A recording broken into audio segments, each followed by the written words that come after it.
Here it goes. Welcome to the third episode of Born in Trouble. I'm your host, John X. Third episode. Bringing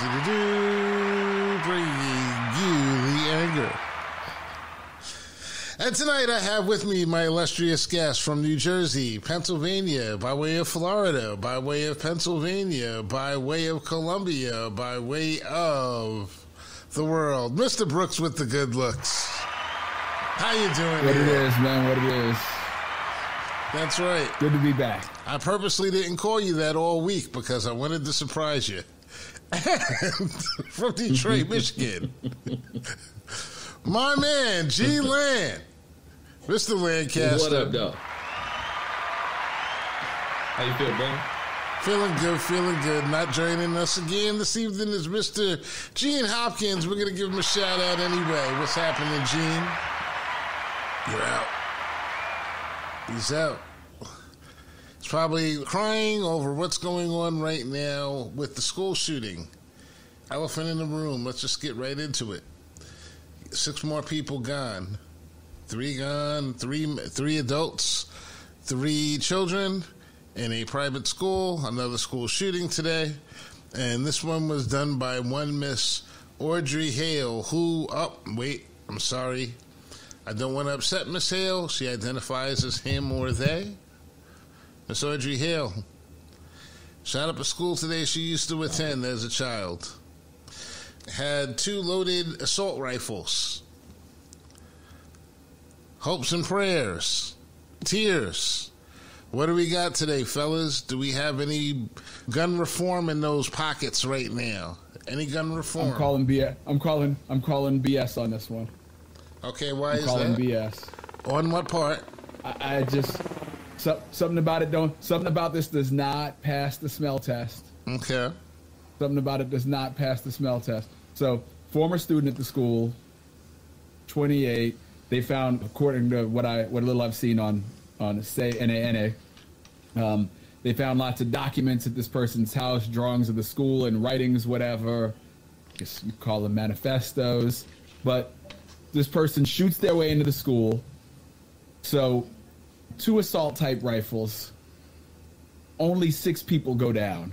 Like, the cops had enough time to respond to the call, come and take this person out, and they only shot 6 people. Why is she loaded with 2 assault rifles and only shoot 6 people? Calling bullshit on this. Yeah, I think the math adds up. No, the math ain't mathin'. Math ain't mathin'. Should have been a higher body count. Well, should have been a much higher body count in the amount of time that she had, or that they had, to go on and do this. And it just so happens to be in the state that is working the hardest to ban trans rights.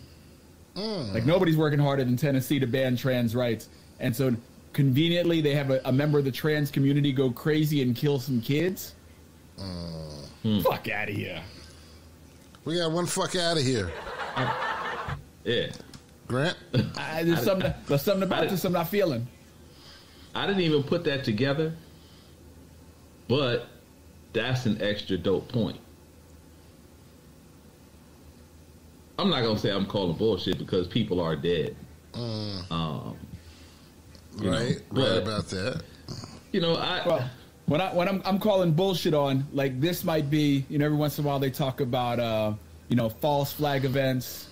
Well, yeah, this might be some crazy Manchurian candidate type. Yeah, I got you. I got you. I'm not discounting what you're saying. I'm not discounting what you're saying at all.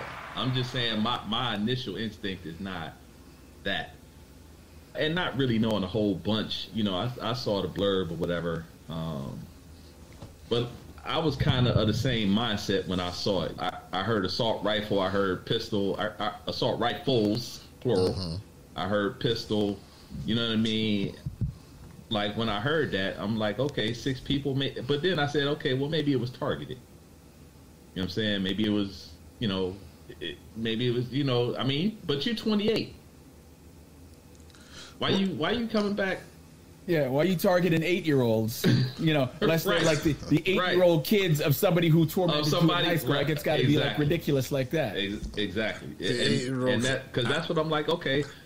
That's what it's gotta be. She didn't want them kids to grow up with those parents or something.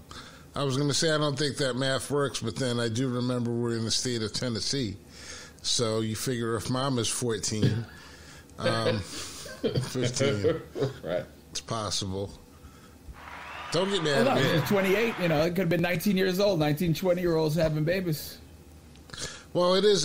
That is. We had a bunch of 16 and 17-year-olds having babies at Brentwood. Yeah, we did. Yeah, we did. It was a big thing. Now it's more the norm. That was even. We were always cutting edge at Brentwood. We were talking about today how we were cutting edge with school shootings at Brentwood because we had Mr. Wicks back in 1983. 83. 82, 83. Yeah, blood on your sidewalk. Bob Wicks. Yeah, exactly. And we were at the cutting edge at that point in time. Grant wasn't here at that point. You weren't. You never went to East Middle. Yeah, I was still here, and people were getting shot in school here already. Right. People were in Detroit. It was a different type of shootings going on, but this was actually Detroit was. It was live. Detroit was the Wild Wild West. It was the Wild Wild West for a long time. It was live. You know, Detroit was a hot and popping city. But I think you make a very good point about the fact that this is a perfect. She or he, whatever you want to call them, makes the perfect target for a demographic group at this time. I see all these things. There's a community you're trying to demonize. Yeah, I see all these things like there's a big conflagration of these things that are really ready to amp these people up. The one thing you don't hear them talking about is getting rid of their guns because they may have to have a revolution pretty soon within the next 18 months. So nobody is talking about anything about holding guns down.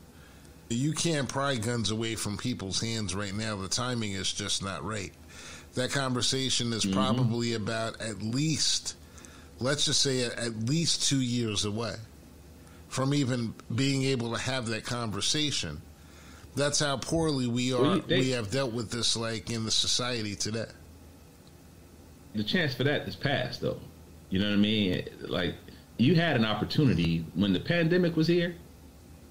You couldn't find ammo because it ain't so much about guns as it is about ammo. And I mean, you know.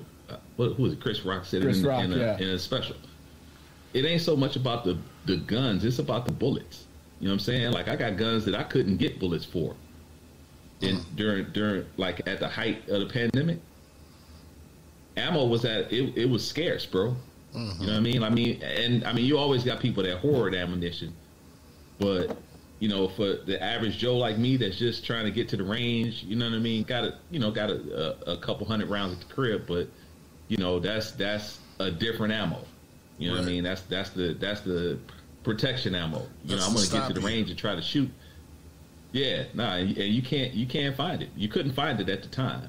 And if there was ever a time that they were gonna do anything to slow down shootings and all this gun ownership and all of that kind of stuff, the time to do it was then when the supply was low. But now, you know, they done ramped it back up now. Yeah, the Chris Rock solution was make bullets $5,000 a piece. Right. And you'll get rid of innocent bystanders and drive-bys. Because you'd have to think about it before you put one in somebody. Yeah, but we like, know. What does somebody have to do to you? What does somebody have to do to you to spend $5,000 to get rid of them? Right. Yeah, and miss potentially. No, you won't miss if it's $5,000. You know, you ain't going to a second bullet because that's $10,000. So you ain't missing. You're getting up close and you're dropping them. Statistically speaking, I think it's like 10 to 15 feet. If they 15 feet away, you're gonna miss. Statistically speaking. Yeah, like police. You know, as much as we talk about police, whatever. If you look at their, like the amount of times that they hit the target, the number of shots they fire versus the number of times they hit the target, it's ridiculous how much ammo they waste. Them boys are just spraying. And those are people who train all the time. Who so train? What civilians going to do? Well, apparently in this situation, what we had today was we had two police officers. After 15 minutes, they were able to respond to the call within 15 minutes, run up there, identify, find the shooter, and take the shooter out within 15 minutes time. and that's actually a pretty good response time. But, you know, Rob, you kind of put a wet blanket around the whole conversation with your first statement because, you know, when you think about it, no, honestly, when you think about it, 15 minutes. What is 15 minutes? She only shot 6 people with 2 assault rifles. Would she have a sandwich?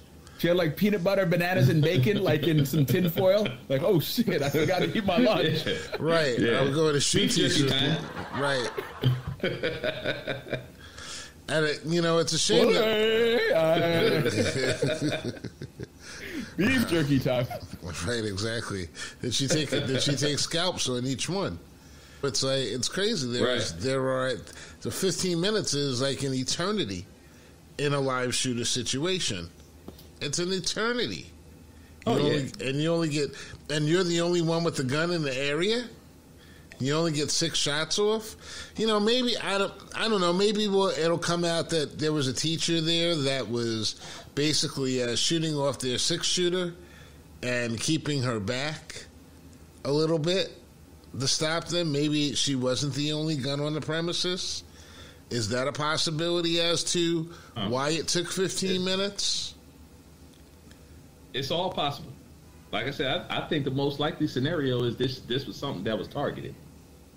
To me, that seems like the most likely scenario. If with all this guns and ammo that you brought, if you was really trying to hurt something, you know what I mean, just on some random, you know, I done wrote this manifesto, everybody got to go, blah blah blah. Whatever. I mean, I don't know what the manifesto is supposed to say, but manifesto typically makes me believe that everybody got to go. You know what I'm saying? So you in here for I mean, hell, if you in there for 5 minutes and you loaded for bear like she was or he was, whatever they were, how were they identified? This person was. Then, I mean, you know, it seemed like there should have been a lot more damage. And this is completely off topic, but you know, related to the trans issue. I saw this comedian the other day, and he was like, I saw this woman the other day, and I was like, God damn, those are some beautiful titties. I want to see her titties. And somebody stopped me and said, you can't say that. She identifies as they or them. And he goes, oh, I'm sorry. I really want to see them titties. Right. Back to our regularly scheduled programming already in progress.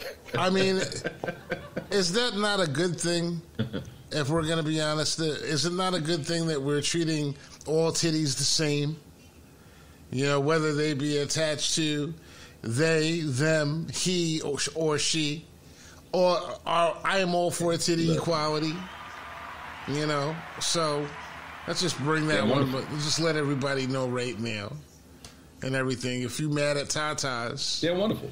You just mad. Bringers of life. If you're gonna walk, if you're gonna walk around, life. Well, I mean, her tatas aren't bringers of life. They're not feeding anything, except for the plastic surgeon's girlfriend or wife. You know, that is. So I guess that is life giving.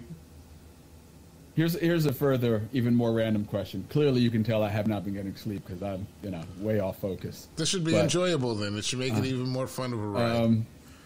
So I in the last couple of years, I've had a few encounters with some women who hadn't had babies in a while. Like the one, her kid was like 8 at the time that I met her. The other one had 2 kids. I think the youngest one was like 9 at the time. But they were still making milk in their titties. When you suck on their titties, you got milk out of them. Yeah, those glands don't go anywhere. It's funny. I have to say, I think it improved my health and my skin. You're facing a bit of insomnia right now, and you're automatically going for comfort foods, which is titty milk. So I'm going to give you this one. We're going to go way Oedipal on this one, and just accept the fact that sometimes, hey, there's a need for men to. Well, we're going down the wrong path. Let me just stop right there. I'm just saying, they're life givers. They were nourishing me, long after they're, you think, I'm not their baby. There's no need for them to give me nourishment, but yet there they were. They didn't have to be kind, baby boy. They didn't have to be kind to you in that way, is what you're saying. Exactly. Yeah. Yeah, it takes a lot of work. It takes a lot of dedication there. But I feel bad for the parents, of course. And, America. We can't have... Exactly. Like once again, the only country where it happens all the time says that nothing can be done about it. Like, thoughts and prayers and all that, like, Are we a compassionate country at this point at all? Have we ever been a compassionate country? No. If we were, we are no longer. Now we're much more we're an outrage country now. You know what I mean? Like selective outrage, as Chris Rock said, just to keep quoting the great. We hear certain shit, we outrage about it for a few minutes, and then we wait for the next thing that we can outrage about. We're a nation that likes its comforts. Well, we look at that is who we are. Along the lines of that outrage take and everything, we saw this week. There's been a big conversation about TikTok recently, and how TikTok really dumbs down the American people and the American psyche, and the fact that it's a Chinese-run company, and I even saw the terms of service, and I was like, wow, I signed up for that. Because they pretty much can watch everything. So now China knows everything about me. If you've got a TikTok account, they know everything about you. But then again, so does Zuckerberg.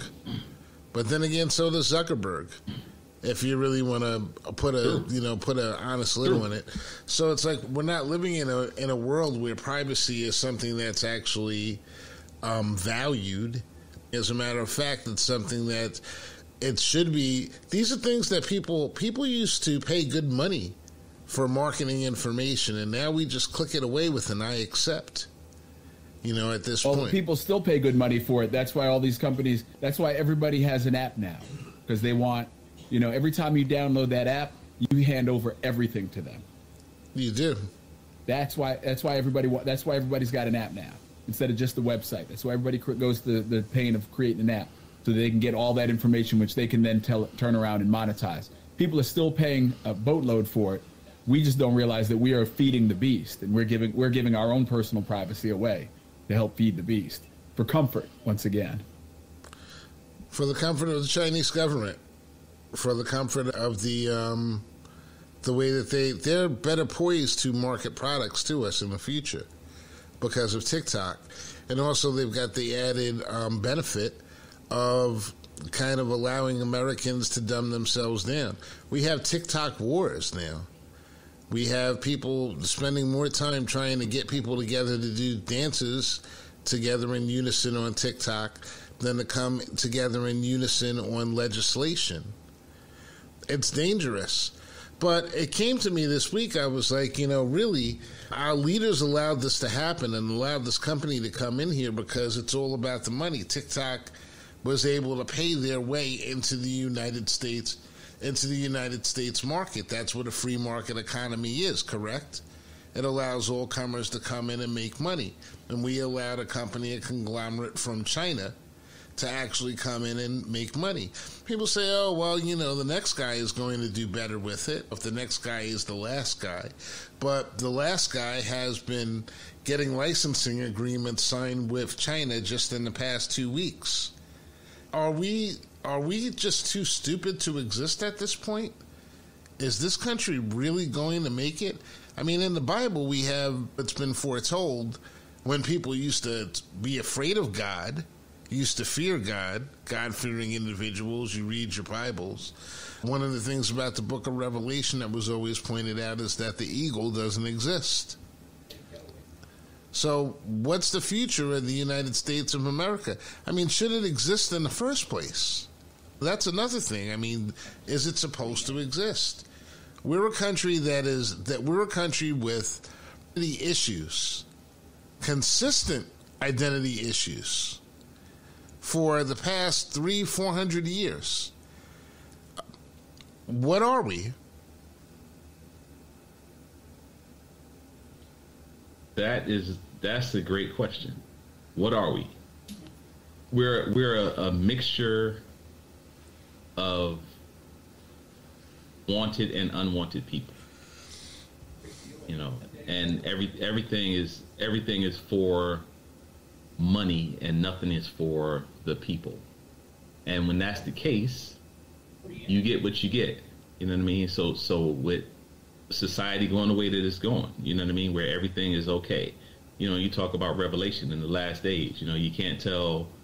You can't tell men from women, blah blah blah. I mean, all of that's kind of in prophesied in Revelation. Wars and everything. It's all written in the book. We're always experiencing revelation. At no point in this country, in any kind of recent history, in the last probably 50, 60 years, we've been in revelation. You know what I mean? We've been in the times of revelation. It's just, when is it going to come to a head? Rob, I'm going to ask you a question. That's really what the question is. Rob, I'm going to ask you a question based upon what Grant just said. Do you think it's a possibility that what we have with the civilization, these stories are, if you go back, and I really wish that, now's the time when Winston would probably come in, because I know he's very deep into these books and the mysticisms and the things about the earth. But the thing is that it's some people feel as if these civilizations, one civilization, you go back to archaeology, civilizations are built on top of other civilizations. And the story of the Bible is told to be a story that was taken from Egyptian culture. Some people claim it was actually taken from an Egyptian book. Okay, that foretells these things. But I'm just wondering, with all this basic information, isn't this just a cyclical pattern? Is it possible that civilization is just and man and humanity itself is just a cyclical thing that continues to happen over and over and over? Civilizations grow. Well, I mean, this is a place that we come to learn. Like, this plane of existence is a place where we come to learn and feel, because we're all energetic beings, and energy can never be destroyed, it can only be transmuted. So this is just the learning area. And so some of these things we just got to deal with over and over again. People got to come and experience them and find the light, find the love within themselves. And part of finding the love within yourself sometimes is going to war first. So I mean, I sort of look at it from that pattern. Like, there are people who just need to learn that part of it. And so they do despotic things. They try to run for president even after they got run out of the office once already.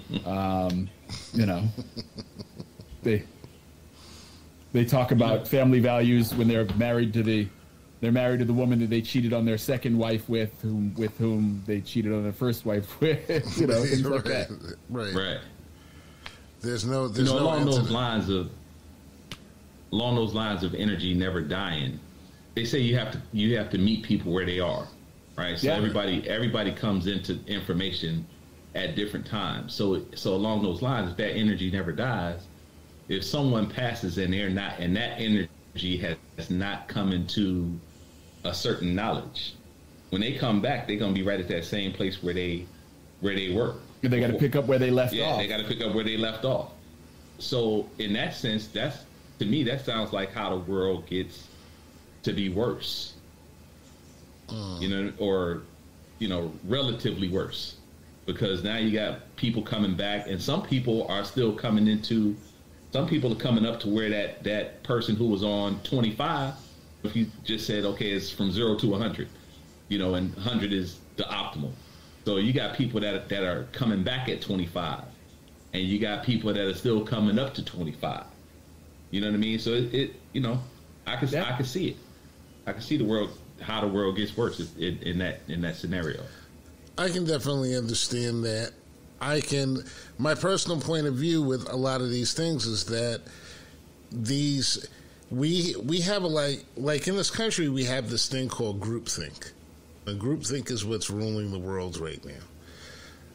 Groupthink has people, for example, and then we have certain qualities with certain groups that are valued more than others. Basically, let's be honest, this world values barbarism. We value the winner. we actually exalt the winner. The one that comes in with the biggest gun wins. And in that way, this woman, that committed this crime, they went out on top. We have all these mixed messages right now because of the fact that she was able to exert her will and take out 6 other souls today by exerting her will with a gun and a bullet. This is the world in which we're living in right now, where we have all these people, and it's a groupthink type of thought process that it's okay for them to do that. There's a reason, there's got to be a reason why in the 70s, 80s, even the 90s as much, we didn't have these people going out and exerting their will in this way. It's always possible. You always have the ability. This is like, when I used to have conversations with friends of ours that we went to school that were law enforcement. And they would say, well, they would always be very confident in the fact that they could actually take a life. But the truth of the matter is that anyone can take a life. It's just a matter of will. So are we willing the wrong things right now? We're not valuing life. We're not having a conversation about getting rid of these guns. That's not going to happen. Maybe we'll have a conversation we'll probably have a very strong conversation about mental health. I think it's already started with this woman, because of the fact that she left some writings and some drawings and things of that nature, and they're already saying that it was a mental health thing to a certain extent. But like the alibiing, that annoys me, because anybody who shoots more than one person for no reason, you could have a beef, you lose your mind, you can shoot a person or two. But if you just go and shoot a group of people for no effing reason, you have a mental health crisis. You don't need to, we don't need to write anything down. You don't need to have made an announcement first. You are clearly in the throes of a mental health crisis. So does that absolve you from murder? What? It does not absolve you. It does not absolve you from murder. But what color was this person? You know what color this person was. Okay, we're talking about mental health. And knowing what color that this person was, I know why we're talking about what we're talking about. Mental health, because otherwise we'd be talking about the community and what thugs these people are. Right. But that's neither here nor there. John's favorite word, thug. Thuggy. Yeah. But you're the part that social media plays in all this, the part that social media plays in all this is once upon a time, besides the fact that, guns and weapons are more high-powered, more available than ever before, is that the internet allows people who have a severe hole within their soul to feel like they did something because their name will get out there. We brought up Bob Wicks earlier. Nobody knows who the hell Bob Wicks is. He came in, he did his thing, and there was no CNN to spend 9 hours out in front of the school covering everything the guy said, everything he ever did. It was a blurb on a couple newscasts. It was a blurb in the Newsday the next day, and then it was gone. Right. 3 days it was over. But 3 days it was completely over. But now, you get 5 days, 5 afternoons of free TV coverage on CNN. Everybody's posting your picture on Twitter. Everybody knows who you are, and so you get some form of validation. People know your name. People know your name. You feel seen or heard. Now it's for all the wrong reasons. But people who have that hole in their soul and just need to be seen or heard will do anything to make that happen. Well, Grant, you come from the entertainment business somewhat.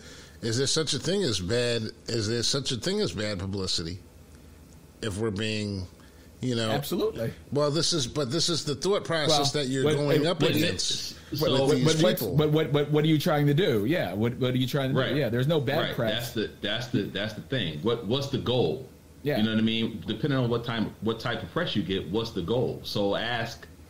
So there was a restaurant here that someone went on social media and said some slick shit, the owner, and in 2 weeks that restaurant was closed because everybody stopped going there. I got a partner that when Donald Trump was when he was running, he catered a Trump function.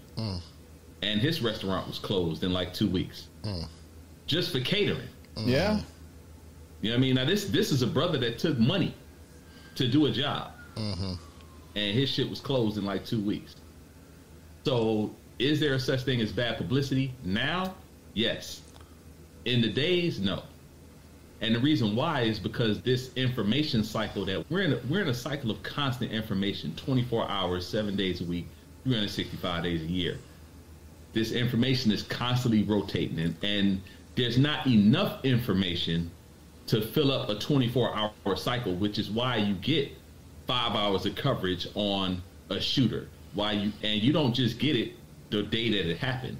You get that 5 hours, then you get 4.5 hours the next day, then you get 4 hours the next day, 3.5 hours the next. You know what I mean? And I mean, slowly it dissipates, but you get a gang of coverage every day. Yeah, they run with that. Oh, new developments today. What they found inside the home of the shooter. Right. All that stuff. And this is all just. It's just information. It's not anything that's necessarily useful. It's just, and I'm saying that to the average person that's out there listening to the story. It's not information that's useful to you, but it's just something that it's trivial. It's trivial information. If you were going on Jeopardy and this turned out to be a question, you would be well prepared for it. And it's also hyper targeted too. Like you can laser focus on it. Like back in the day, like, how many times is ABC, CBS, NBC, because those were the news sources back then, going to say, but now you can tweet about it and put this person's name in there and just start hashtagging people. And before you know it, you got 1 million people targeted on this one conversation. Yeah. In a way that was never possible before. We're living in the Saturday Night Live skit right now. Buckwheat has been shot. Yep. Buckwheat has been shot. Doctor, did you see the footage of Buckwheat getting shot? Let's take a look. Mr. Wheat. Right. Yes. Yeah, yes. Yeah. We live in that right now, B. It's constantly. We interrupt this program to bring you this news. Buckwheat has been shot. But literally, every time CNN comes on the air, breaking news. Like, it can't be breaking news every minute of every day. Like, at some point, the news broke. And now it's just old news. Right. After every commercial, it's breaking news. Well, do you wonder why these kids... Just into the CNN newsroom, something we said 20 minutes ago. Do you wonder why these kids live in this bubble where they're afraid to walk outside sometimes and they have all this anxiety and angst because their parents have been telling them that everything is bad and everything can possibly go wrong? Helicopter parents... Yeah. And then also when you look at the world the way that it is now, even if you're a rich person and you're leaving your money to your kids, they're forced to be parents and helicopter parents for longer periods of time just to make sure that their kids don't go out because they coddle them so quickly. So long. Adolescence runs into the 30s now. I had a very interesting thing this weekend. We went to a birthday party for one of the grandbabies this weekend. Pop. And yep, that's right, pop. So we're sitting around. All these people are coming in and out. And I said to Di, I'm like, listen, I'm like, when we got there, I was like, you have to realize that you used to look at them as these, drunk girls that used to pick up at 3 o'clock, 4 o'clock after getting in a fight in a bar.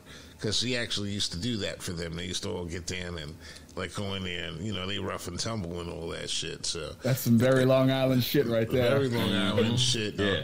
But you used to look at them like that. But when you look around, these young ladies are now in their 30s.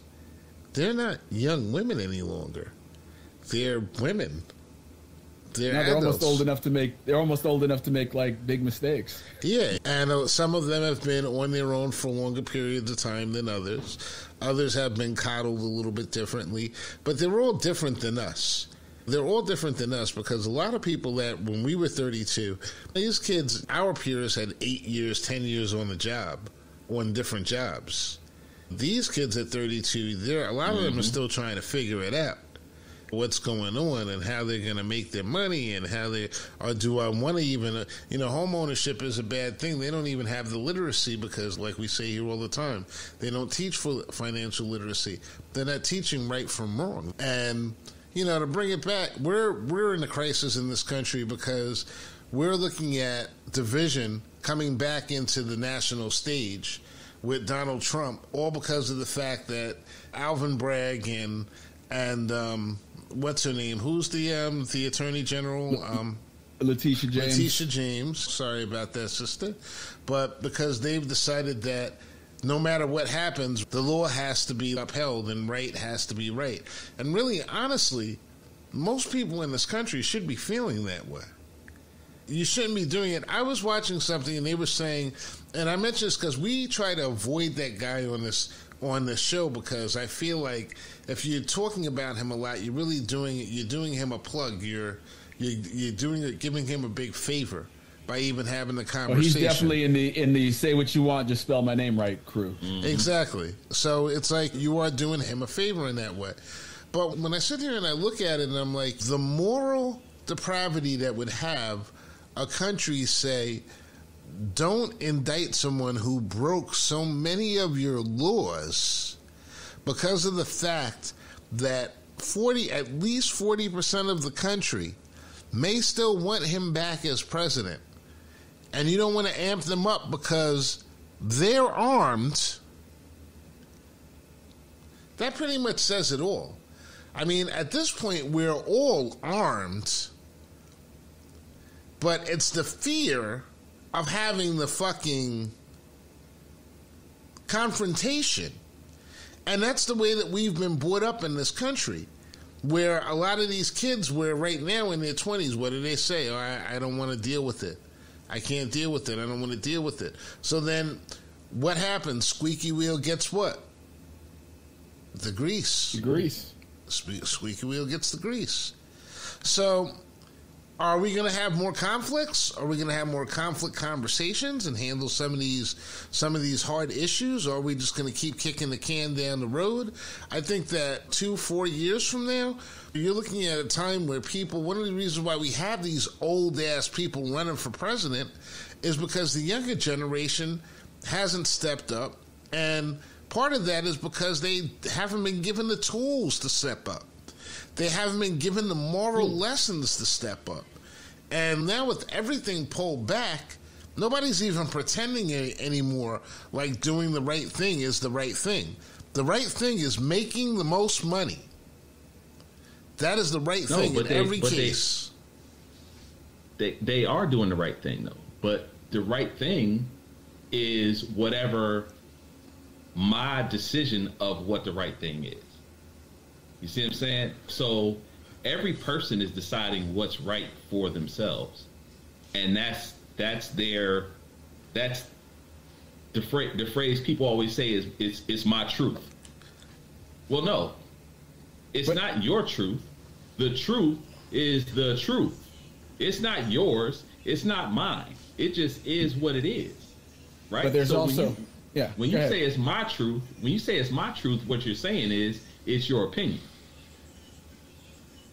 And people live by their opinions nowadays, as if their opinions are as good as facts and truth. And we've always had a certain amount of compromise / political expedience in this country. The 3/5 compromise, the way we rolled things back after the deal that was made after emancipation, to roll back the rights for black people in the South. Like, there's always been a certain amount Jim Crow laws. Yeah, we're going to protect the whole of the Union and not have this divisive fight. We're going to let some things slide. And so the fact that we don't want to get into a war with 40% of the country, it's nothing new. They've always threatened some type of activity, and we've always sort of compromised with them. And usually when they've compromised, we're the ones who, got sold out. Always.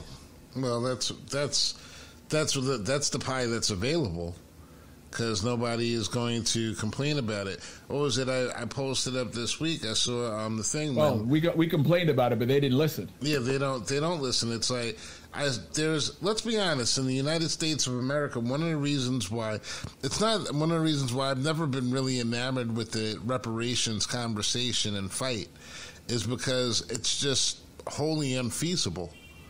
And not because it's not unfeasible, because it shouldn't happen, or because like the United States doesn't have the money to actually make right what was done wrong.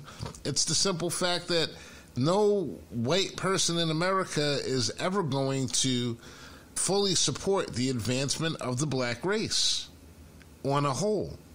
It just doesn't happen. Their answer to that is look at Kevin Durant, Kyrie Irving, LeBron James. Look at Patrick Mahomes and everything.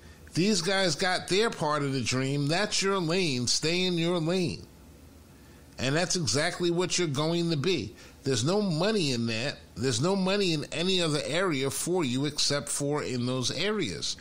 And the odd thing is, there's no desire for a lot of people. If you're a rich person, for example, or if you're someone who, give me an example of someone who started from the hood and it started from the bottom, now they there. Jay-Z? Jay. Huh? Jay-Z? Mm-hmm. All right, so let's say Jay-Z, okay?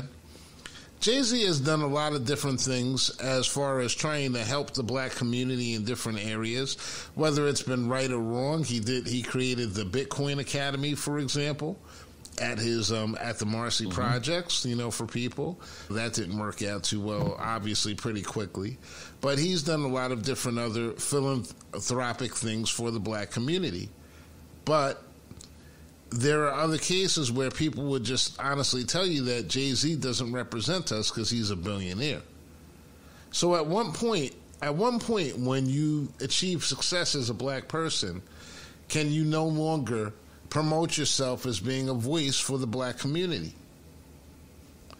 That's a thought I had coming out today, because it comes along the lines of everything with these podcasts and this work that I do, because we've had times where this podcast has been really, really, really high up and everything.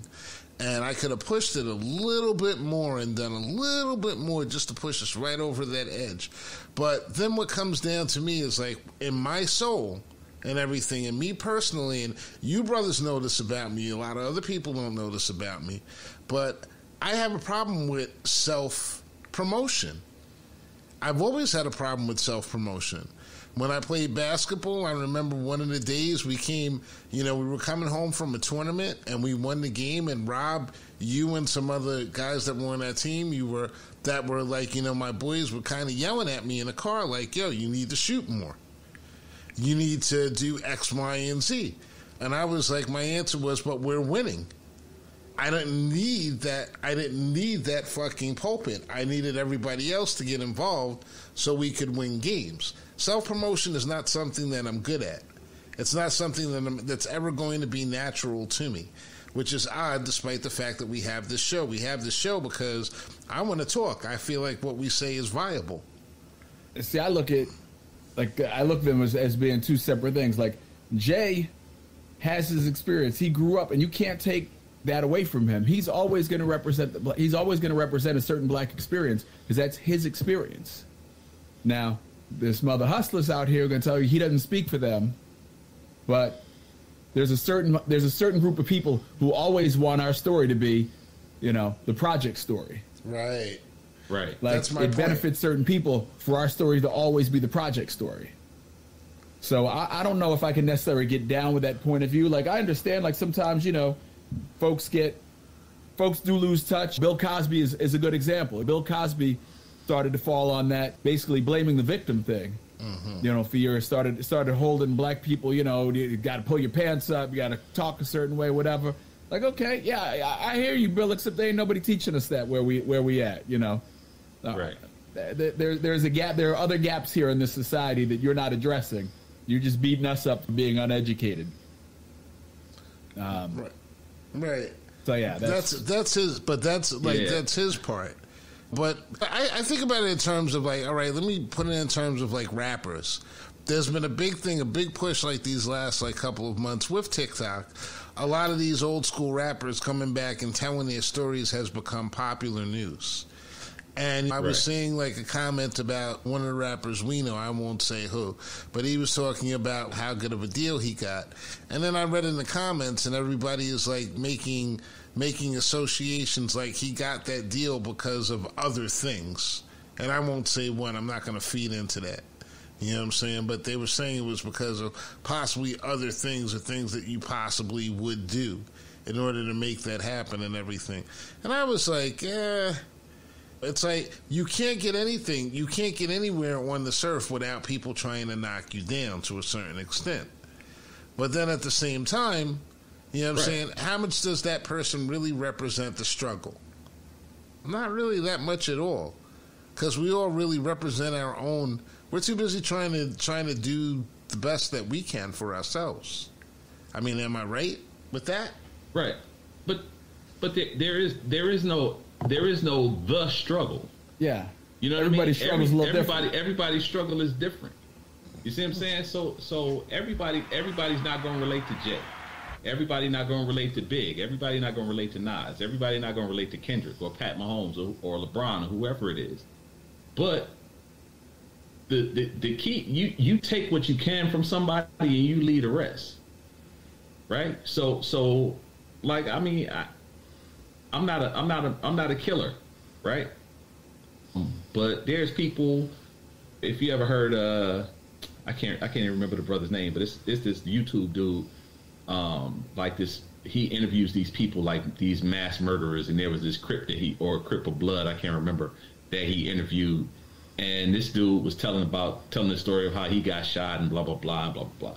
But I can't relate to that dude's story, but there were certain things about what he said that I thought were valuable things. So okay, I can take that, and then I leave the rest, right? So that's the key to this whole thing. I'm not trying to live like Jay lives, or how whoever lived. You know what I mean? I gotta live my life. But if I can learn something from somebody else's struggle and put that in my toolkit, and then when that if a similar situation comes up for me, not even the same situation, if something similar comes up, then I can be like, hey, I got this tool in my tool belt. Boom. Let me ask you a question, Rob. That's the key. Let me ask you a question, Rob. Based upon what Grant just said, would a lot of people find what he said to be disingenuous? Would they find it to be not honest? We live in a world. See, but the thing is, what he said should be real for all of us. But we live in a world that doesn't have a lot of nuance. I'm not casting judgment on it either, Grant. Don't get it twisted. No, but it's just like I want to know. No. Go ahead. No, there are some people who you know, it has to be. It's either black or white. It's either fish or fowl, and they can't separate and differentiate. Like everything gets thrown in the pot together. But that's real life. I mean, we grew up together. Known you since 8th grade, since I was in 8th grade, because you were a year older. But even within us going to the same school and being boys and whatever, like I was a black dude with a white mom on a divorce situation, in a house with my grandmother, and that whole thing, my growing up experience, whatever, is 100 degrees opposite, 180 degrees from what you were having, because you had both your parents in the household. You grew up in a black household, married parents, whatever. We vibing, we hanging, we boys, but we're having two very separate experiences, and everybody sort of has a version of that. And instead of sort of understanding that and going, okay, it's all different for all of us, and being able to take the little pieces and put it together, they get hooked in the media narratives and start grouping things together. Right. Instead of, I think that maybe what this generation could really benefit from would be perhaps a little bit more bonding on their trauma. Because you said that it's very interesting. You just said that about the two-family household. In my household, I did have both of my parents there, but because of my father's job as an over-the-road truck driver, it's like the majority of my time was spent with my mother, sort of like a single mom. So in that way, we did have that type of similarity where that too was around most of the time. You know, Grant, you grew up with your father when you came here and you were there, and that was a different dynamic. You know, but we all. But go ahead. Similar. I had both of my parents until they split. Mm-hmm. Then it was me and my mom, my sister, and then when I come to Long Island, now it's me, my dad, and my stepmom and her two children. Right. You know what I mean? So that's three separate dynamics that I had to deal with. Right. You know, and not only were they steps, but they're a different race. They're Puerto Rican. Right. Or I guess I shouldn't call it a different race, but you know, they're Puerto Rican. Right. They're a different ethnic I would group. say different culture. As they told us that evening. Right, as they told us that evening. It was the blacks versus the Puerto Ricans. Right, we're like, wow. Like, yo, you know what I'm saying? Pull together and shit. All this time, we just thought y'all was just people. You know what I'm saying? But now you're Puerto Ricans and shit.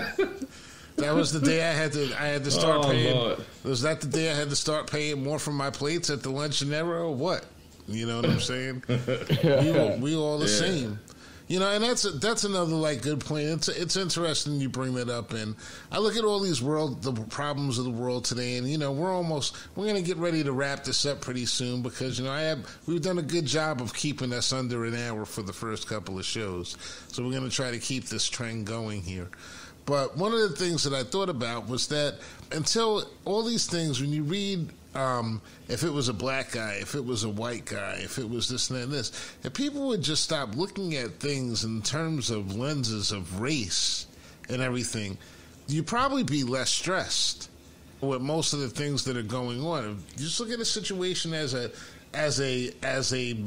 blah, you know, because instead of looking at someone as being a gay as being a gay person or a member of the LGBTQ, what about just a person? Like, you know, I'm going to insult a lot of people because of the fact that I look at people as people. You know, and I'm not going to play your fucking games. I'm just not going to play your games. Right. If you're this, okay, well, that's God bless, you know what I'm saying, that's good to you. But are you going to be a dick right now? Because I'm just meeting you right now. So we can either be cool as fuck, or we could be like, we could have problems. And you know me, I'm still kind of like ornery. I don't mind if I still have a problem with you. I'll get in that bag real quick. Because like, to a certain extent, some of us actually look for that shit. You know, we're really looking forward to it. You know, more than anything else. A little bit too many you knows in there. I'm going to have to get rid of that. But because I'm really feeling it. Because when you think about it, I'm thinking about it like, yeah. Rob just shaking his head. Yeah. What did I say wrong, Rob? Am I not supposed to be? You know, no, you know, but you were just getting so amped and ornery. I don't know why. But I just thought, right now, this motherfucker's in the mood. He could find a problem with a tickle me Elmo right now. I probably could. I mean, listen, but the difference between me and a lot of other people is that I don't have a problem admitting that I'm a human and I'm flawed. And that like really saves me a whole lot of problems. The amount of money that I probably saved in therapy dollars over the course of the world and over the course of my lifetime is immense, because it's very simple. I know there have been some people out here that listen. There's some people I've met that I probably said some really dicky things to. I know. I'm sorry, but I know. You know what I'm saying? I'm not perfect. I'm not a perfect individual. I try to strive to be a better person than I was yesterday, today. But perfection? Fuck no. That's not something that's like, you know, that's something that, like, you know, I've been through in my life. I don't pretend like, you know, things have always been, like, great. I don't understand people who have to put on airs. It just bothers me. And that's what makes me different than everyone else. I don't really care about how much money you have or, like, you know, whatever it is that you feel like you're bragging. I have a certain amount of things that I look for qualities in people, and that's pretty much it. And then if you have the other things, it's like a bonus on top of it. But, you know, I'm not really impressed or, like, trying to be. It's like, no. You know what I'm saying? Like, why? Why would you put yourself through it? I think that's us. I think that's just us, though. I don't think that's. I just think that's us, just based on the experience that we have had, and I'm saying we as in this group of people that's on here now. Okay. We've all because we've been around a lot more things than a lot of people. You know what I mean? We've seen the uber rich, we've seen the uber poor. You know what I mean? And we've spent time and broke bread with people from the penthouse to the outhouse. So right? true. So when that's your experience, life starts to hit a little different. You know what I mean? It's not what people's typical experience is. So and this is something that I tell people here a lot. I know real white people, right? Not the left behind white people that you are here. I know real fucking white people that shake shit up. Chill, motherfuckers. So you don't faze me. Chill, motherfuckers. Yeah, y'all don't faze me. Yeah. Chill, motherfuckers. The rest of y'all motherfuckers, but that's how it is. Like, yeah. So if you know what is really out there, then the shit that people be talking about is really nothing. Yeah, snaps. You're getting some finger snaps on that one. From Detroit, Michigan, home of City Wings. 2896 West Grand Boulevard, Detroit, Michigan. Come down and get you some. Come get you some wings. Dig in. Mr. Grant Lancaster. Mr. Grant Lancaster. And of course, from New Jersey. Getting ready to start the season, flying out to Texas this week. Mr. Brooks with the good looks. But first, you hear that sound in the back? Boom. Mr. Robert Brooks. Fellas. See, now that's good. I got the introduction. I got the introductions done. You know, the exits done and everything. We got a couple minutes. We can still shoot the shit a little bit. You know, get a little bit tighter. We off the air? No, we're not off the air yet. Not yet. I'll let you know when we're off the air. Okay. Rob is just starting early. Rob is just starting early. He's like, The audience is feeling cheated right now. They're like, God damn it, he was about to say some shit. Yeah. They're like, fuck, we just got cheated out of the real shit. Well, listen, man, I appreciate you brothers every week and everything, and you know, I just want that crowd and people to appreciate you as much as I do, brothers, because you bring joy and happiness to my life, and you let me know I'm not completely and totally crazy every week. Not completely. Partially. Not completely and totally. Partially. Listen, I need that too. Yeah. So yeah, we keep it up, and this week I'm gonna get into a health journey this week and try to get myself feeling a little bit younger, better, because I still might still get into a tussle. You never know, so I gotta always keep it tight. Gotta always keep it tight. You might get in the tux? Yeah, might get in the tux. Well, I actually do have to. I'll be headed down to Georgia pretty soon. Are y'all gonna do a destination? No. What are you talking? I'm talking about my daughter's wedding, bro. I'm talking about my daughter's wedding, bro. I'm still waiting. About yours. I'm still waiting to get to your destination wedding, my brother. Let's not bring that up. So one of us was planning a destination wedding at one point. Oh hell yeah! And guess what? What's that? Guess what? What's that? To quote my heathen brothers, ain't God good? That shit ain't happened. God is good all of the time. And on that note, thank you for joining us on the third episode of Born in Trouble. We will catch y'all next week. Peace.